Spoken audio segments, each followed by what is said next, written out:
It's halfway through Paris Fashion Week and we're going to be talking about the Dior show. So it's kind of one of those ones that really shapes the season, shapes Paris Fashion Week. So a really exciting one and a really exciting set of panellists who will introduce themselves starting. My name's Jess Hallett and I'm a casting director. My name's Verity Parker and I'm a stylist. My name is Chong. I'm the creative director for Cutler & Groves. What have you guys enjoyed from what you've seen this season, whether it's in Paris or across the 4 cities so far? Verity, have you been keeping a close eye on things? I have, but a little bit delayed. But I did love Balenciaga. I thought it was really interesting to see what he did, and actually it was just really beautiful and quite fresh. And it was lovely, very structured. I love all the curved shapes. I love the back window kind of detail. The fact it's all black and white, which I adore anyway. The cutting was superb, and the fabrication was really good. Was that your standout then for both of you? Do you think that's...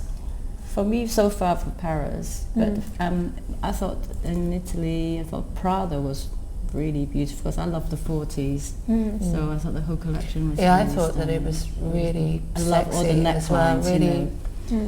I thought Prada was very sensual and sexy, which is not really associated so much anymore. I think this is going to be much more controlled than something like that, but they look very windswept and it was very mysterious. I just loved. I love the sleeves details or the fur, just all pleated, absolutely gorgeous. But just the set and everything, the extent that they go to set that mood of it's really beautiful. It's like a film noir kind of thing. I love that cats. It was like watching a film. Yeah, great, gorgeous. It's interesting that you mentioned that kind of the fact that it was sexy and quite sensual, and we've seen a bit of that this season, and we've talked about it in a lot of our panels. What is sexy nowadays? What do women see as being feminine or cool or sensual? And that's one of the questions I wanted to ask about what we've seen from Raf at Dior already. What do you think, what vision of femininity do you think he's putting across, and how do you think that sits in the context of what other designers are doing? That's a big question, so I'll let anyone answer that. I think Ralph really dug into the archives quite very seriously. He really know his stuff, and he really was emphasizing the waistline, which is very Dior, and the sort of bouncy shape.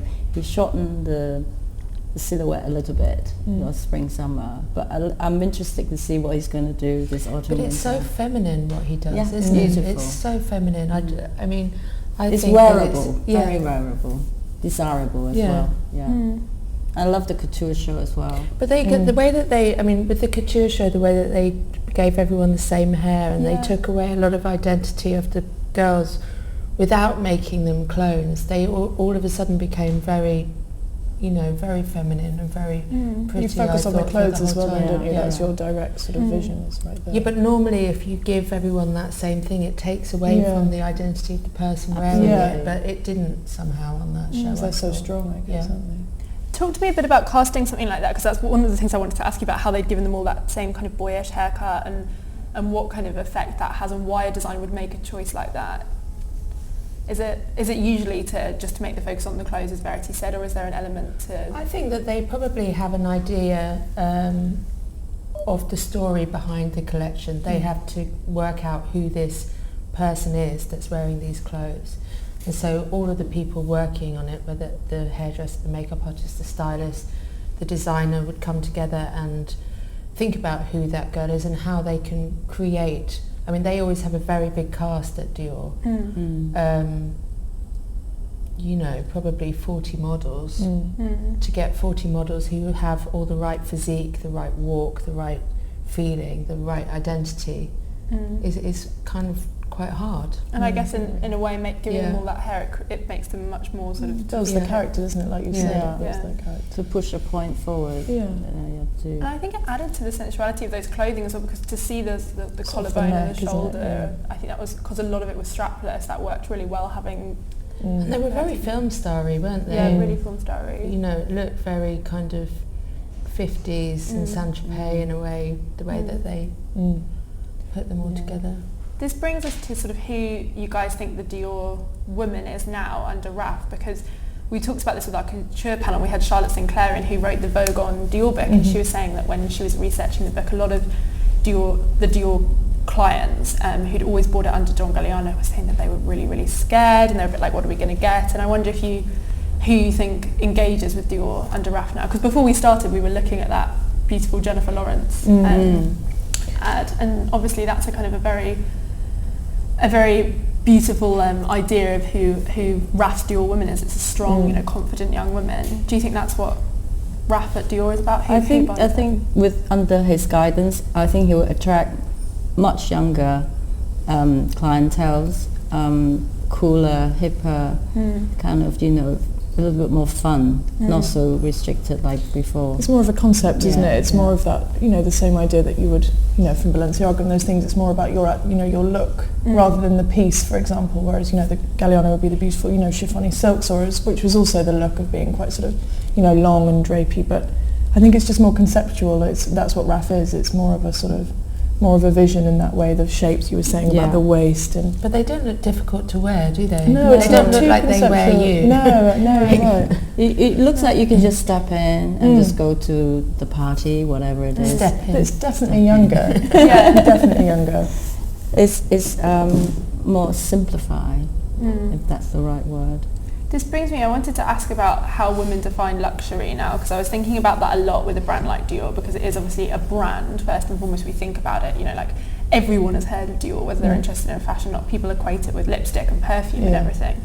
And it got me thinking about what women define as something being luxurious, because obviously what he does is a lot more pared back. We've all said it's simpler, it's more modern, it's more clean, and I know those are words that get bandied about, but it definitely is a stripped back style of luxury. And I was interested, because your work with Lux Up, do you notice that women are defining luxury very differently? Yeah, I think so. I think it's definitely something more understated, and it's okay to not sort of wear everything on your sleeve, and sort of pulling back from logos. And Celine, for example, the big thing of having tiny logos on your bags, and it's not all about Miss Dior, Lady Dior bags are very still there. I think they're still quite full on in their sort of branding. But I think that Jennifer Lawrence campaign that we just saw is almost still they're sort of keeping in touch with that sort of side of their business, whereas Raf is probably taking it on to a slightly new level and educating people that actually it's okay to just wear one beautiful piece, and people still know that it's Dior because it's cut in that exquisite way, the fabric's divine, and it's okay, you don't need to be sort of layered up in lots of camis and slips and long skirts and fur coats and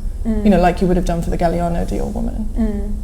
I think it's just about updating people. Yeah. Is there more of a notion of things being seasonless? Because I was thinking about that with what we've seen him do, because he's carried a lot of the same things through from, couture to the ready-to-wear. I know he's only done a real handful of collections, but there is that sense of things not being spring, summer or autumn, winter. Yeah, it does look very non-seasonal. I think with having four collections, at least, for all brands have 4 collections now a year, it does have to be quite trans-seasonal, I think. Yeah.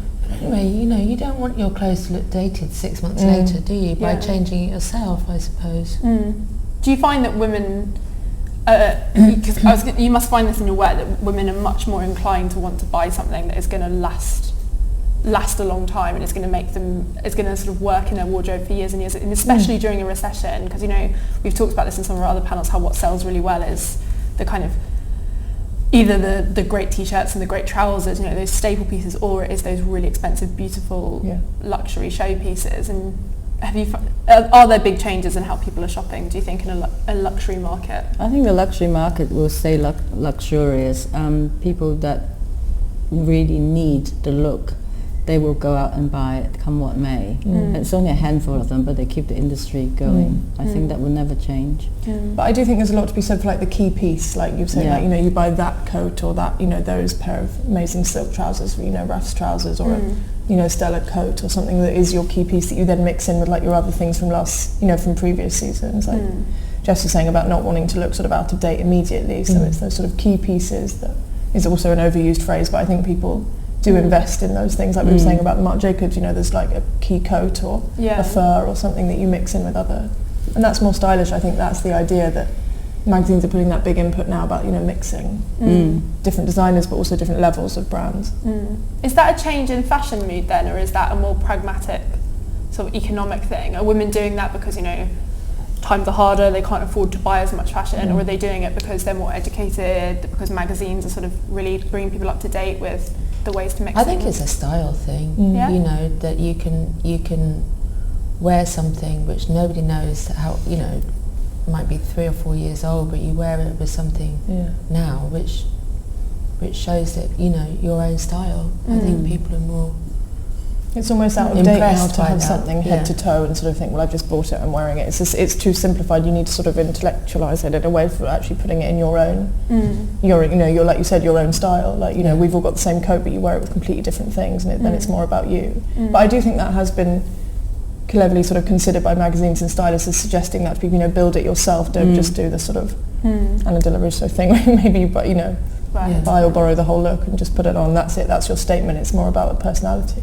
And do you think a part of that is almost a reaction to how sort of successful certain aspects of the high street have become? Because it's almost this element, you know, like people know that women are going to go to cos because they can get something great. So the magazines have kind of embraced that and tried to show that you can mix your high fashion with things that are more. Do you find that with the luxe that you know, they're always going to be looking for something that, no matter what their income, that is a bargain in a sense? I think so, and I think there's like, you do feel like you have a bit of a responsibility to sort of, you know, educate and, you know, show people there are different ways to shop. It's not, like we said, it's not just all about having, you know, you don't have to spend £40,000 in Valentino. You can mix it up. It's okay to do that. It's not. I mean, for instance, a lot of people like myself love mixing vintage with anything, designers or non-designers, sometime high street. If it looks good, buy it. You know, and if the fabric is good, it's about the cut it's all about the quality as well. Exactly. You know, I really go through the seams and everything. You know, because I love clothes, so you know, whatever I buy, I always like look at the inside out. I'm really glad that you mentioned the vintage thing, because I was thinking a lot about this idea of pared back luxury when I was thinking about Raf's work, and I was thinking about how we saw, you know, we all kind of said the death of that logo thing that was so prevalent, and it's not completely time, but you do kind of see that come to an end, and then you see this rise of that vintage thing and this idea of people, you know, really researching and understanding their clothes. And do you think that's linked in a way, this idea of the logos going and then a savvier shopper emerging? I'm just wondering sort of where the root of this idea of quiet luxury came from. I think if you love fashion, you love all aspects of it, and there's no rules that you cannot mix both. Most women are very knowledgeable because of the internet and everything. Everything is so quick. Like, for instance, lots of people watching the Dior show today will be. So they're very educated. They know where to find the clothes. You know, they can buy it from a couturier, or they can go to a fabulous vintage shop somewhere in Paris. I'm not going to name. London is perfect for sourcing stuff. I collect Schiaparelli, and you just have to know your dealers and go for it. But mixing the two is fabulous. So do you think it's the internet that made women a lot more sort of savvy? Definitely. You can search. You can learn. Even, you know, whereas before, you know, you have to maybe occasionally found some articles on a magazine, but now you can just search anything you like, you know. And I think the thing with vintage is that people like having something original, you know, they like to sort of have the original piece of, you know, this was inspired by this and I've got the original thing that was the inspiration, rather than the sort of, you know, super expensive thing. Maybe they've got the sort of the inspiration for the super expensive thing, which I think is quite desirable for all ages as well, which is quite interesting. I think young girls like vintage a lot because it's that lower price point, and they feel like, you know, it's cool and they're more individual and stylish, you know, because they can't afford the, you know, the key piece. Before I was a fashion designer, I used to only do evening wear and supply to people like Harvey Nichols, but I used to cut up vintage clothes just to see how on earth, how did you construct that? It's so fabulous, so interesting, you know. So vintage will never go. And we've seen, it's interesting that we were talking about vintage actually, because we've seen a lot of, we all mentioned with Raf, you know, that he's used the archive really well, and his first collection, it was very modest in the way that it was so sort of deferential to the bar jacket and that sort of iconic 10-year period, which obviously is sort of central to Dior. And it's interesting because it seems there is almost a vogue for faux vintage, you know, designers actually doing vintage in their work. And do you think that's come from this idea of good things and things that are properly made? I think so, and all fashion students are always trained about the history of fashion, so you have to constantly go back and do research, and you can't help but pick up vintage pieces. You know, to go forward you have to go backwards, so I think it's a great thing. Has that been his biggest success at the house, do you think, getting the archive, the balance between putting your stamp on it but getting the archive right? I think it always is, isn't it? It's like what Alex Wang was trying to do for Balenciaga. You know, it's the same thing. I think you have to delve really deep into it. You have to do a lot of research to demonstrate that you understand it. You have to be respectful to the house that you're working for. I'm sure, you know, what Alex Wang does for Balenciaga is going to be very different to what he does for his own label. Yes, because it has to be, doesn't it? Yeah. I'm sure Balenciaga will influence his own label. Yeah, I'm that's really true, excited to see his own label Sure. collection now he's done that Balenciaga collection. I was thinking about that yesterday. Yeah. I'm very pleased for him though. Yeah, no, Yeah. really good. We were saying this actually when we had our Alex Wang panel. It's one thing that you often don't talk about with the designers, but when they're just nice people, and there is Yeah, such a sweet. sense of goodwill around Alex Wang, Yeah. because he is like, he comes across so well. You know, you read Yeah. an interview with him, and you're like, he's such a nice guy. But I think that's the same with Raf Simons. It seems like the people Yeah. that work with him or for him seem very devoted to him. And he seems very emotional in how he seems so connected to his work in a way that seems very humble and down to earth. Like, you know, everyone, that picture of him at his last Jill Sander collection, you know, and he's got his tears in his eyes and he's come out, and everyone looked at with such a sense of sort of respect and empathy at the same time, because he does seem so Very endearing, isn't it? Yeah, really endearing.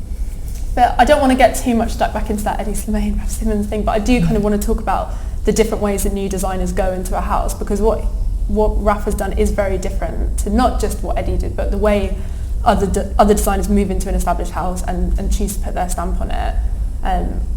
What we've said that the archive is a big thing, but what do you think is the real key to matching yourself with the house and making it work? I mentioned this because when we had our discussion yesterday, we talked a lot about why Albert Elbaz has worked so well at Lanvin, but and what makes a designer fit with a house. When does it work so well? I think it's the same thing about when you're going through the archive. I think it's about understanding it and acknowledging it and interpreting it into your own sort of way. And I think it's hard to put your finger on exactly why, you know, when it works best and when And it I doesn't. think reaching it's a the combination. newer audience is really important. That's how you improve your sales figures. If not, you just stay in that same old way.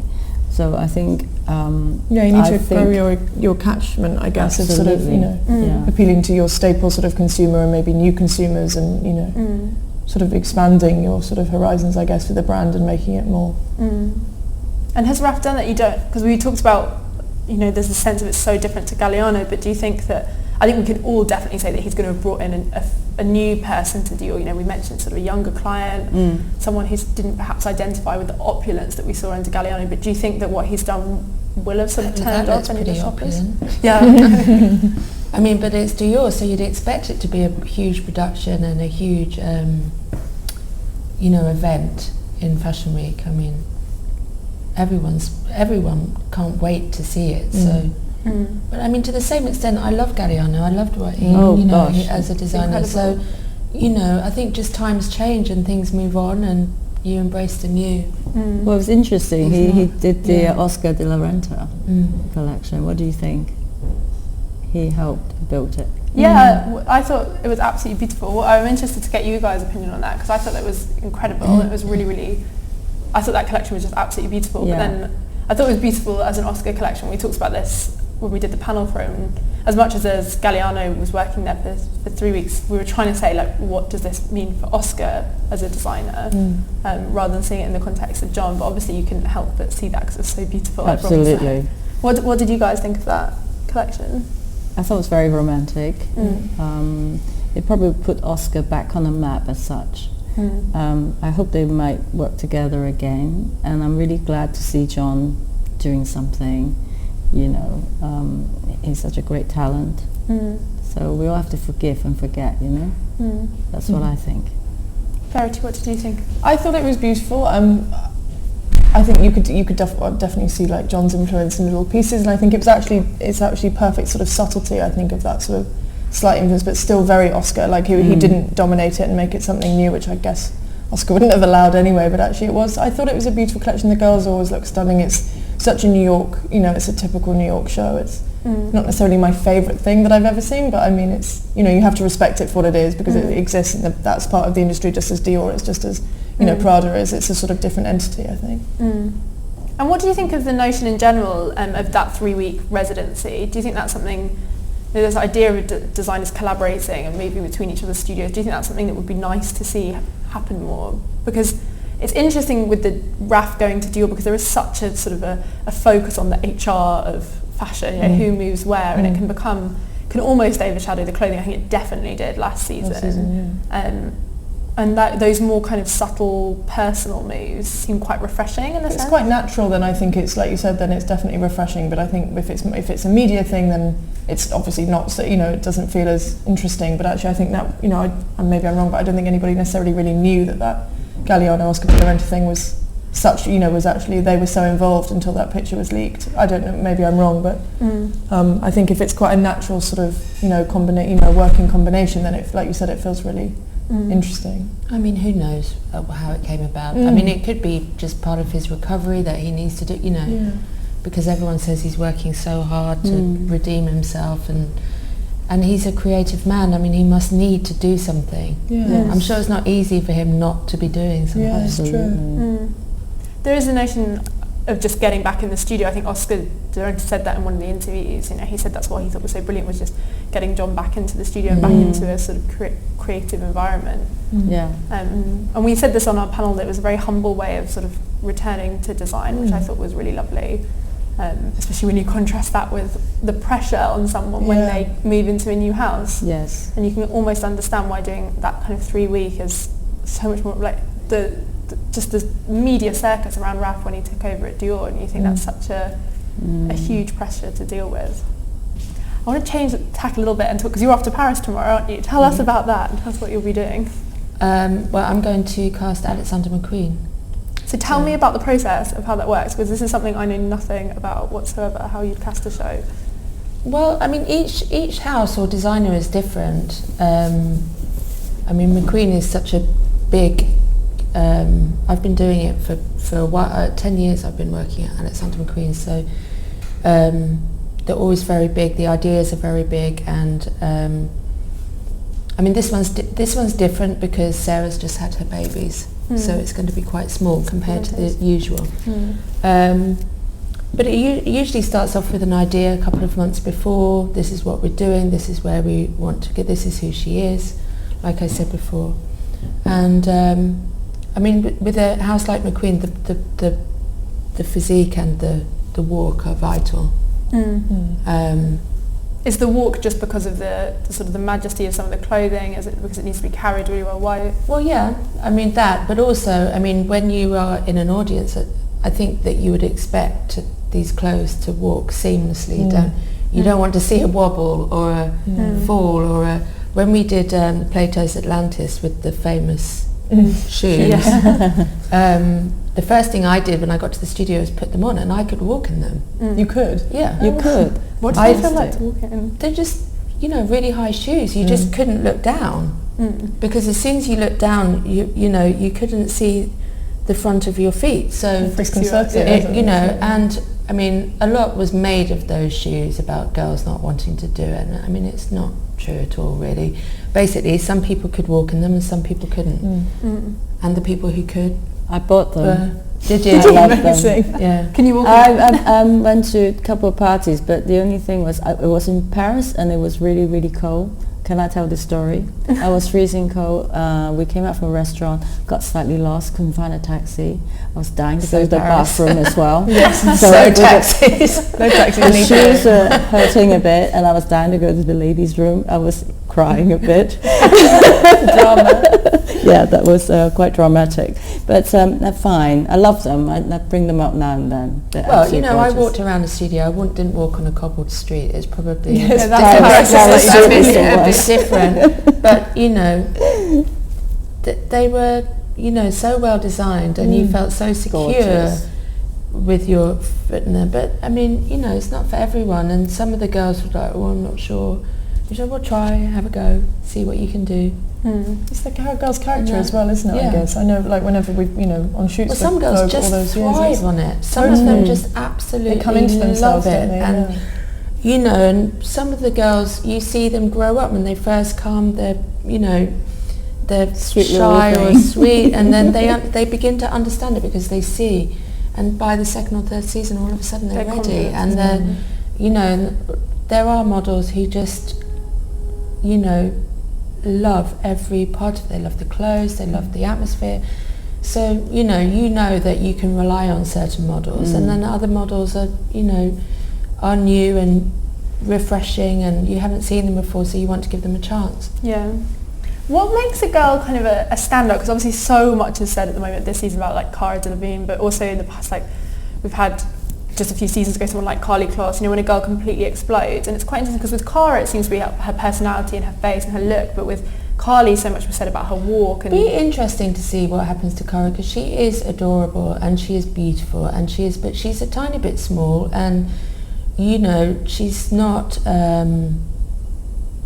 she is so dramatically beautiful that it's very difficult to take away from that. Whereas some models you can just make them look, Raquel Zimmerman, you can make her look like so anything. versatile. Which I don't think, maybe, as she's very young, as she gets older, that will change. But she, for instance, Edie Campbell has just changed out of all recognition. I don't know whether Cara could or would be prepared to do that. Why? What makes a model explode though? Why has she sort of captured everyone? Well, I think there are a certain amount of, one person has to take a chance and then all the rest follow. Yeah. There is a certain amount of that. But she's a great girl, and she's got charisma, and she's lovely and she's beautiful, and good on her. You said you've been working at McQueen for 10 years. What's the biggest change you've noticed in how things are cast? Are the requirements of models the kind of things that you're looking for different now? What are the expectations different? Well, if you think about Galliano at Dior, that was very character based. All of those models were either a character or they were given a character in the shows. John would say, I want you to be this woman, or whatever, and he'd give each individual model something. In one show, if you had Helena and Naomi and Linda and Cindy, there's just miles away from what we see now on the runway, which is, one girl that looks remarkably similar to the previous one and the previous one. But that's, that's why somebody like Cara is kind of adrift from. But Lanvin is pretty much about character, I think. I think he's still doing that with the models that he uses. That's interesting, because I was thinking back to what you were saying about the haircut that they put on the girls at the Dior Couture, and I don't know why I'd naturally presume that it's much less about character now, because it feels like there are so many shows, there are so many girls walking all the time. You get the sense that it's more of a factory belt. You see them go, and I don't know why. I just always presume it's harder to sort of make a splash now as a model, but I don't know if that's completely off kilter with reality. Know. Every now and again somebody shows up and you're like, my God, where did she come from? She's amazing. And it's the same with the boys. Just either a real beauty or somebody that has something, a story, or somebody has something about them, and you think, God, you're pretty special. And what do you think of the whole celebrity as model type thing? Because obviously we looked at that Jennifer Lawrence campaign, but that's kind of, people cite that as being something that Anna Wintour sort of pioneered, but that really has blown up, especially over the last sort of even like 5 or 6 years especially. Where do you sort of stand on that? What do you guys think of? Because it's quite rare to see models in campaigns now. Well, not rare, but you expect it to be a celebrity, especially perfume, handbag, that kind of thing. Where do you stand on that? I don't know. I come from the way that I would learn how to do what I do is that the person has to be right for, it doesn't matter who they are or where they're from. They have to be the right character for that brand or bag or show or whatever it is. It's like and if you believe that is that person, then it's right. So I don't really, I think Jennifer Lawrence looks pretty cool in that campaign. But I didn't really know that much about her until the Oscars, and then I saw her being really sweet and friendly, and she wasn't contrived at all. No, she's a good which rapport, is, she's come across. When you see those big shows, to show any personality must be so hard. Yeah. And she managed to do it really well, and so now I'm completely sold on her. I think she's great. And then when you see that, it makes sense as to why they choose them, doesn't it? If you think they saw that in her and they're sort of trying to put it across in the imagery, which I think is important if you can get that across. So I'd say that was pretty good casting. So do you think that's that personality thing again? It's about sort of an extension of the brand almost, because I think Dior does that really well, you know, and Chanel as well, you know, the way they champion these key women that kind of encapsulate. But Dolce & Gabbana do it as well. I mean, those women that in all of their casting is pretty so on brand, isn't it? And insular. You know, there's not really, they're doing their own thing and they know who these people are, and they're saying, you know, if you go to the beach in Italy in the summer, that's what you see. A lot's been made of the fact that Vogue sort of for a lot of this year put models on the covers rather than celebrities. Just to take this in a sort of an editorial tack rather than with a show, do you guys prefer to see models on the cover of a fashion magazine, or do you think, obviously celebrities will sell a magazine more easily, but do you think it's almost more creative to see a model looking really great? I personally prefer to see a real model on the cover of a magazine, especially if it's a new model. I'm not interested in that. Celebrities, you can see them everywhere, especially the well-known ones. So I'll always look out for models. It feels like it's more about the fashion when it's a model. I don't know why, because it is still a beautiful woman, but it just seems to be. Do you find it a pressure at Lux Up, that kind of celebrity sort of type culture? Yeah, it's interesting. You always need that endorsement.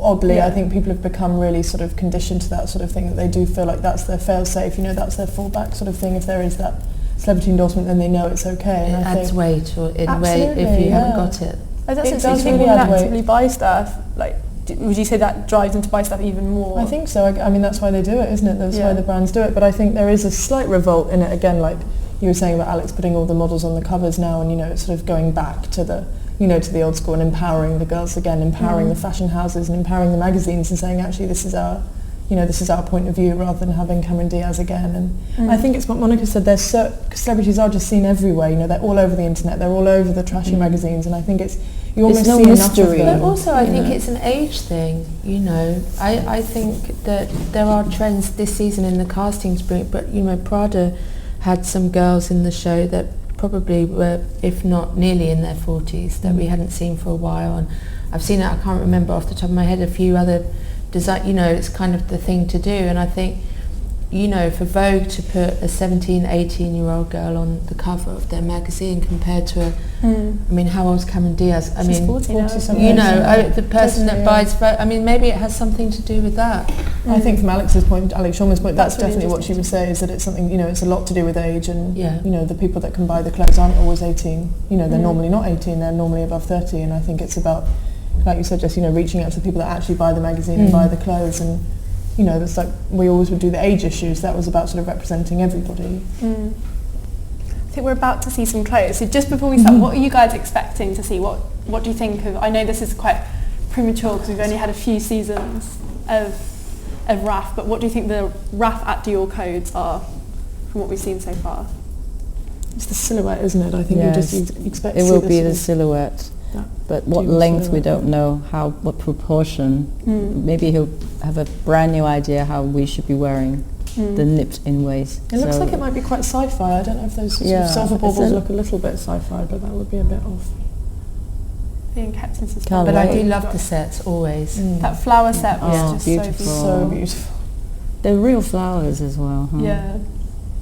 And I thought it was quite interesting to do something like the forest that he did for the couture, because that's more of the storytelling aspect that no one expected. Suburban. Yeah, do you know what I mean? That kind of like, you know. It was like, you know, the little houses that they live in Edward Scissorhands. Yeah, the suburban is actually exactly it's true. Do you like to see an element of storytelling? And that's the romanticism. But the thing is, that's what he's doing. It's very romantic, but in such a cleaner way. Then, you know, John was the ultimate romantic, and now we've got somebody else who's also romantic, but in a very different way. Because that's what he did at Jill Saunders as well, wasn't it? It was always slightly romantic, very feminine as well. I think especially towards the end, I think a lot was made when he went to Dior about how, you know, he'd always been this kind of minimal menswear designer. I think that was almost overstated. If you looked at some of his work, there was a lot of whimsy and romanticism in a sense, and it's one of those things. Feminine cut. Yeah, you know, it wasn't always so boxy. I think there was things like you said, that was a bit overlooked. And it's interesting because there's always, when a designer moves to a house, I think there's always an emphasis on like, how are they gonna sort of adopt what the house does, and there's never a sense of like, what will the house bring out from them? Yes. I'll shut up now because the clothes are starting. That bag with a shoe on it is quite witty. It's like the ultimate accessory. Yeah, bag with a shoe. Yeah, focus on accessories. Shoes are nice though, aren't they? Fabulous. And again, it's that length. We've been obsessed with that length over the course of these panels, but something just that little bit more demure.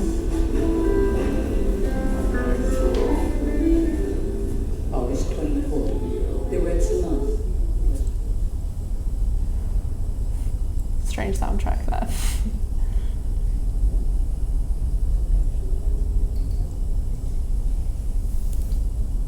That reflection's really clever, isn't it? Yes. Really clever. That's just gorgeous. I love that tulip-shaped skirt. With And the then slit it's on got a the side. face and faces. I love that one earring as well. It's so cool. Should we have it without the soundtrack if they've got speaking on it? Because it's just going to sound a bit... Yeah, cool. Okay. This is surprising me a bit in a sense. I wasn't expecting to see something as kind of illustrative or graphic as that. I wonder whose illustrations it is. Yeah. I wonder if they're actual Christian Dior illustrations. That's lovely. Wow, that's Gorgeous. gorgeous. That feels quite familiar in a sense though, you know, that ruffle, that black ruffle.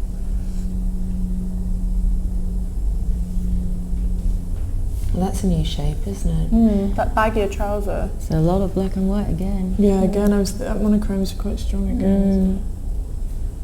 It's a good jacket. Yeah. I tried on one of the jackets, I was in Corsica and I put it on and it like took all my mind not just to completely use my entire overdraft. It's the nicest thing in the world. How big jacket? I know, I was like, it would make me so happy. And there's your short length again. Absolutely. But the thing with that is it's, I think Slightly longer at the back, isn't that yeah, beautiful? I love styled that. well, you know, you can So put that nice. just So dreamy with Dipping the in the sky, back. isn't it? And that Oh, one I earring like is that. quite futuristic. I really like that touch, actually, that jewellery. I don't know if you guys have seen, but the back of those shoes, the way that heel Yeah. goes Yes, in and cuts then in, out. yeah. That's like his modern update, isn't it? It's all those sort of extra, you know, like the one earring and the cutting at the back. And I mean, these are some of the other sort of archive Just Dior divine. shapes that are less recognisable. Like more of the A-line shapes and the H-line bits. It's still very Dior, and I think he almost had to go in and do that bar jacket that everyone would recognise as Dior, and now he's moving into some of the other sort of heritage cuts the and shapes. The little cape again. But you can see that they feel great, those girls. Yeah. That's lovely. They like tights. What do they look I like? was trying to work Tights? out They the look boots do. or Oh, tights. the boots. Yeah, there's slashes on them. That's so gorgeous. See, there's another Anne Really Catherine. I mean, nice. she's... Older. I've seen her for a while, yeah. Yeah, I was going to ask what you thought of the casting so far. Do you think it's because it is a mix, isn't it, of ages and Catherine's had a great season, hasn't she? Look She's at done that dress. so much. Wow. She looks very thin. there's more of an obvious sort of sensuality to Underleaves. this. Do you get quite close to the girls and quite protective of them, or do you find you have to maintain an element of separation? I don't know. These trousers are beautiful. Is this what you're expecting to see them so far? I don't know. It's quite good to keep an open mind because, I mean... That's beautiful. That's Stunning. incredible. I mean, it's amazing to think that this is Pret-a-Porter. Yes, Yeah. that is true. This feels very on the pulse in certain ways, in the fact that you can see the work of other designers kind of referenced in it, not in a way that looks like he's particularly That's aping really... anyone. Look at Good glasses, I I love the glasses. Are you just shopping now? It's like, I'm going to do that. Ooh, that's cute. That's amazing. Yeah, it's interesting that monochrome's so strong again, Yeah, isn't it? This season after I'm happy. I'm very spring. happy. That's amazing. But the bustier is still very much the line, isn't it? But this goes back to what we were talking about what people define as luxury now and this label-less thing, and there's an element of safety to monochrome where you can understand True, that it's yeah. going to sell well. And Well, then you can introduce little flashes of pink and red, and it sort of all keeps in, you know, it's still the same story. I think that soft pink is very him, isn't it? Very. Yes. But it's also very Dior. I think that's what works so well, and how, because Because obviously he did it in The his last collection, packaging John is Sanders. always pale pink. Yeah. The set is incredible, actually, isn't it? That's very wearable, isn't it? You're going to see so many teenage girls who love fashion walking around with one earring and one little slash. earring.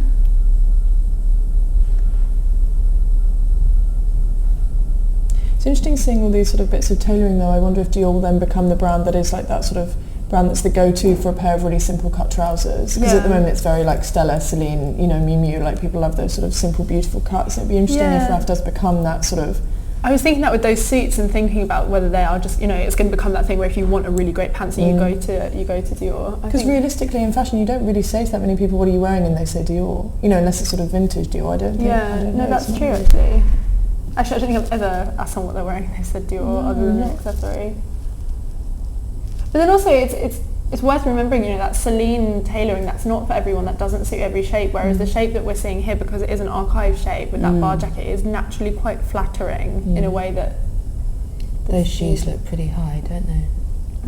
The way she's walking. His shoes have been quite difficult though since he's been there. You know, had a few wobbles. More fur. Is that fur? Yeah, it looks like seal or something. I don't know. I love that he's bringing this, you know, that translucent, that sheer that he's like an overlay. He's bringing that through. That's gorgeous. I love that flash of bright. I like that he always does something a bit kind of whimsical and a bit kooky. Yeah. Like we had there was those cluster sequins that he did that a lot of people were like, I didn't get that. You know, it seemed to jar against the rest of the stuff. It's like a sea urchin or something. Done, Isn't it? yeah. Splat. But I like that he does something like that. He's, you know, it really contrasts something like that, which is very, you know, simple, very obviously chic, with something with a quirky They're illustration. fabulous, huh? We're after those. That's going to be the thing that everybody wants to shoot. That'll be the big request. What would you want to shoot? Well, the boots. Yeah, you know, it's that thing when the press office gets back to you and say, everybody's requesting the boots. What look do you want? You know, it's They're great. The girls look very comfortable in the clothes, though, don't they? They look very... Is that a jumpsuit? No. Trousers. Beautiful trousers. Those are so good. Yeah, that Cuts so well. Ooh, shoes. I've got this thing in my head where everything that comes out, I keep imagining I'm Jennifer Lawrence. It's really bizarre. It's a really good casting because she's completely in my head as the Dior woman. Yeah, infectious. That's quite good. Subliminal. I like that he's used that houndstooth again because it's those little kind of nods to the archive which are really...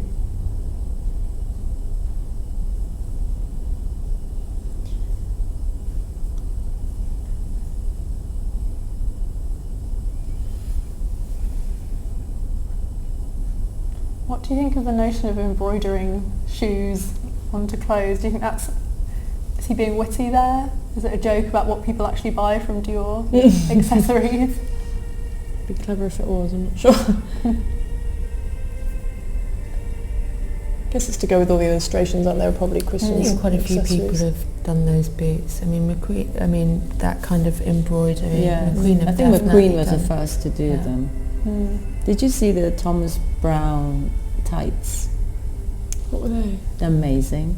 I think they're almost white, but they all have roses climbing up. Oh yes, I did see that with the girls in the beautiful. beds, wasn't it? Yeah, Was yeah, that collection? Yeah, they're just now.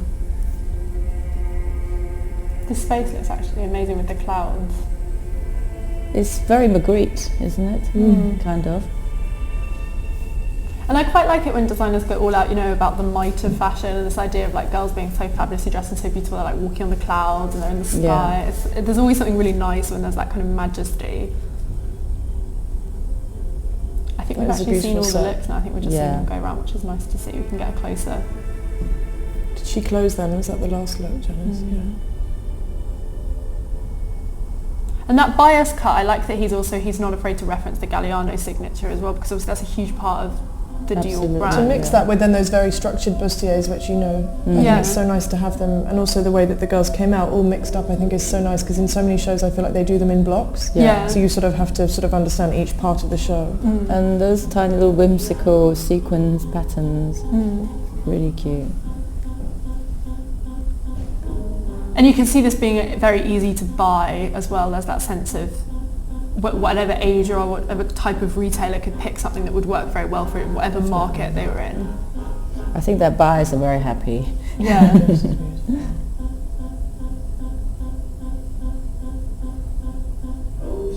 I love that flash of red, isn't it beautiful, that coat? Gorgeous.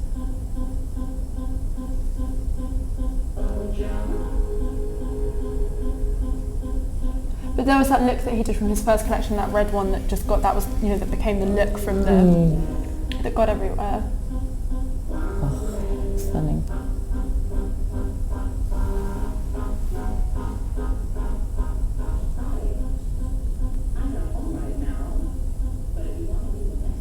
Laurie Anderson.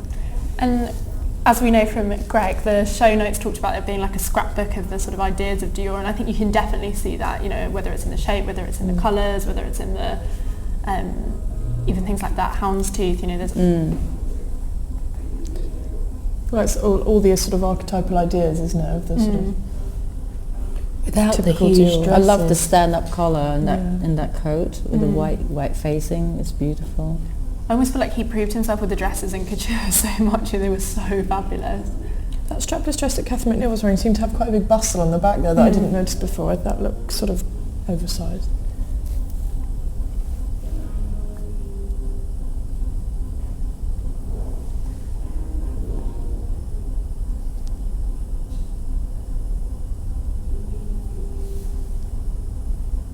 I love that sort of cricket jumper. So updated cricket jumper. It was really beautiful.